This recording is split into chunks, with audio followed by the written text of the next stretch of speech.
Guys, দেখো দিদি সকালেই আবার চলে এসছে তোমাদের কাছে। সকলেই ভালো আছে আশা করছি এবং ভালো থাকো। আর কি বলবো, গলাটা ভীষণ আমার ধরে গেছে, দেখতেই পাচ্ছ। সকালে মুখ চোখের অবস্থা একদমই ভালো না। তো যাই হোক, আজকে আমি কি বলবো, যা যা বানাচ্ছি, আর আজকে ওয়েদার ভীষণ খারাপ, তো এই কারণে আজকে আমি খিচুড়ি বানাবো, বাঁধাকপির তরকারি এবং ডিম ভাজা। আর দেখি আর একটা কোনো ভাজা করা যায় কি না। মেয়ে এসছে বাড়িতে, তো বললো মা আমি আজকে খিচুড়ি খাবো। তো প্লিজ তোমরা আমার সাথে থাকো, আর তোমরা অনেক অনেক হেল্প করেছো আমাকে। আর ঠান্ডাতে ভীষণ সাবধানে তোমরা থাকবে, এটুকু বলি। আজকে একটু শেষ করছি, আবার আমি ফিরে আসছি। দেখো এখানে গাজর আছে, খিচুড়ির জন্য কী কী আমি সবজি নিয়েছি। এখানে আছে শিম, এটা হচ্ছে কুমড়ো, আচ্ছা সোয়াবিনটা ভিজিয়ে একদম চিপে নিয়েছি, দেখতেই পাচ্ছ। আচ্ছা এখানে আলু ডুমো ডুমো করে কাটা আছে, ফুলকপি। আচ্ছা এগুলো আমি কিন্তু সবই ভেজে নেবো, শুধু টমেটোটা বাদ দিয়ে। আর এখানে টমেটোগুলো কাটা আছে, এগুলো আমি ভেজে নেবো। আমার মেয়ে চলে এসছে, আজকে খিচুড়ি রান্না হবে। একটু টাটা করে দাও সবাইকে। আচ্ছা ঠিক আছে। এই যে এখন ওরা স্কুলে যাচ্ছে, বাবাও যাচ্ছে এখন। আমার বাবু সোনাকে আনতে স্কুল থেকে, দেখে নাও। আজকে থাকবে ওরা, আবার রাতে আবার আমাদের চিলে টিলের একটু প্রোগ্রাম আছে, প্ল্যানিং আছে করার, পাটি সাপটাও হবে। এই যে বাবাও যাচ্ছে সঙ্গে। দেখো আমি এখন আলুগুলো ভেজে নিচ্ছি কপির।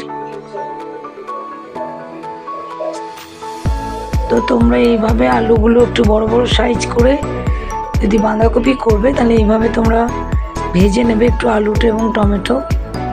তারপর বাঁধাকপিটা একটু ভালো করে কষতে হবে, কারণ যে কোনো তরকারিতেই তোমরা যদি একটু ভালো করে কষো তাহলে কিন্তু রান্নাটা খুবই ভালো হবে এবং খুব টেস্টি হবে।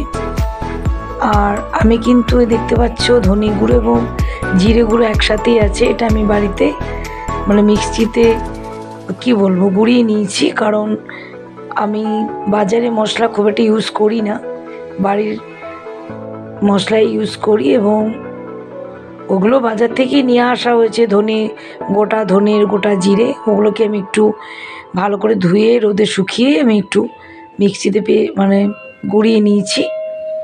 আর ওটাই আমি বাড়িতে ইউজ করি। আর এখন ধনে কাঁচা লঙ্কা আদা বাটা একটু দিলাম মশলাটা দিয়ে, আর একবার আমি কষিয়ে নিচ্ছি।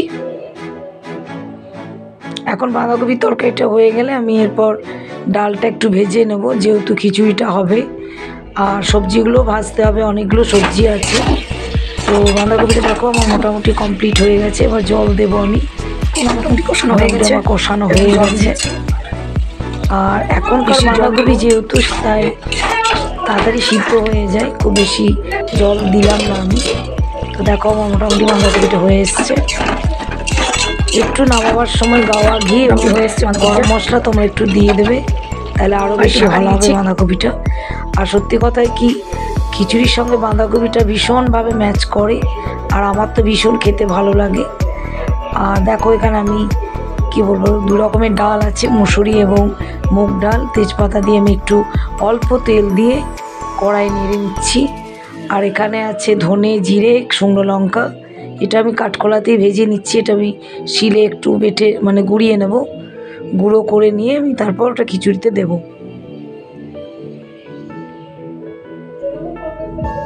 চাল কিন্তু আমি বেশি দিইনি, যেহেতু সিদ্ধ চালে খিচুড়ি হবে। আতপ চাল বেশি একটু দিতে হয়, কারণ সিদ্ধ চাল একটু বাড়ে বেশি।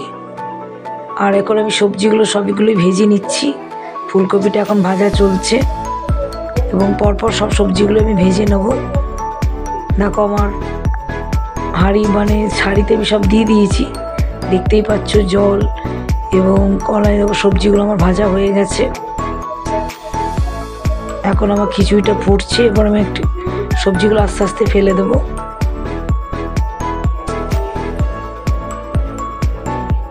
তোমরা এইভাবে বাড়িতে খিচুড়ি করো। আর সত্যি কথা শীতকালে ভীষণ ভালো লাগে খিচুড়ি। আর আজকে যা ওয়েদার, সেই কারণে এইরকম আমি খিচুড়ি আজকে বানালাম। ওয়েদারটা ভীষণ খারাপ, বৃষ্টি পড়ছে অল্প। তো শীতকালে বৃষ্টি মানে বুঝতেই পারছো কীরকম ঠান্ডা থাকবে। সেজন্য মেয়েও বললো আজকে খিচুড়ি করতে, আমি তাই খিচুড়ি বানালাম। আর এখানে কিন্তু মশলা আমি দিয়েছি খিচুড়িতে একটু পেঁয়াজ, আদা, রসুন বাটা আর জিরে বাটা। এটা কিন্তু একটু কড়াইয়ে নেড়ে নেবে, মানে একটু ভাজা ভাজা গন্ধ আসবে, তখন তোমরা ওটা খিচুড়িতে দিয়ে দেবে। কিছুটা হয়ে যাওয়ার পরে যখন মানে নামাবে তখন, এখন দেখো আমি দিয়ে দিচ্ছি, খিচুড়িটা আমার মোটামুটি হয়ে গেছে। এই মশলাটা দিয়ে আমি একটু ঘেটে নিলাম, নাড়িয়ে নিলাম। এরপর আমি ভাজা মশলাটাও দেব। দেখো ভাজা মশলাটা দিয়ে দিচ্ছি, আর একটু চাপিয়ে দিয়েছিলাম। আমার মোটামুটি আমার খিচুড়ি রেডি হয়ে গেছে। তোমরা মিষ্টি দিলে মিষ্টি দিতে পারো। দেখো আমরা একটু বাইরে বেড়াতে বেরিয়েছি, তো একটু ঘুরতে বেরিয়েছি, বিকেলের দিকে যাচ্ছি আমরা। আজকে এইটুকুই, টাটা, সকলে ভালো থাকো, সুস্থ থাকো। আমি আবার পরে ভিডিও নিয়ে তোমাদের কাছে ফিরে আসছি।